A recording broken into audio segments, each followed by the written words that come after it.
for a lot of your, guests when you speak, or the people that don't want to bring you in? What are their whys? Specifically white people. Yeah. Do they have a why? Is it one of those things like, it seems right. It seems like the right thing to do. I think that it's different for every institution. I think in the 25, 26 years that I've been on the road speaking to audiences about these issues and doing education around these issues, probably, up until recently when everything has been virtual, I would say 70% of the events have been colleges, universities, and even high schools.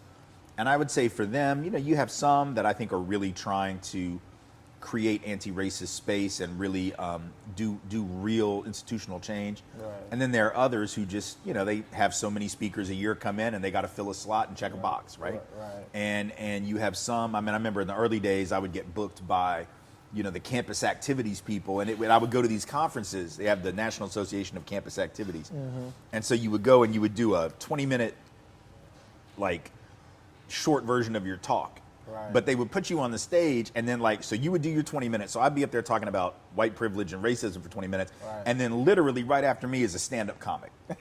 And then before me was a dude playing the guitar. Great transition. Right. And or it's a magician, or it was a dude trying to teach kids how to kiss correctly. That was literally one of them. Right. And so you'd go to these and you would just be like, what the hell is this? No offense to, look, I get it. You need to have comics on campus. That's fun. You got to have musicians. You got to have magicians and musicians. And I guess you need people to teach you how to kiss. I don't know. But what I do know is when you put when you have the folk singer and then the white privilege guy and then the clown that comes out and makes things disappear, you just realize you don't really know why they're bringing you. And then they would bid on you after. They'd be like, okay, we're bringing, Fritz the clown or whatever, and we're going to bring Tim Wise. And then you sort of go, I'm going to go do it, but I don't know that it's going to make any difference. I just imagine that transition. Yes, white privilege, white supremacy. Now we're going to show you how to Well, kiss. it got to where I had to get up and do 10 minutes of comedy. I had to do 10 minutes of comedy just to put people at ease because they just had a comic, and now I'm going to come on at womp womp.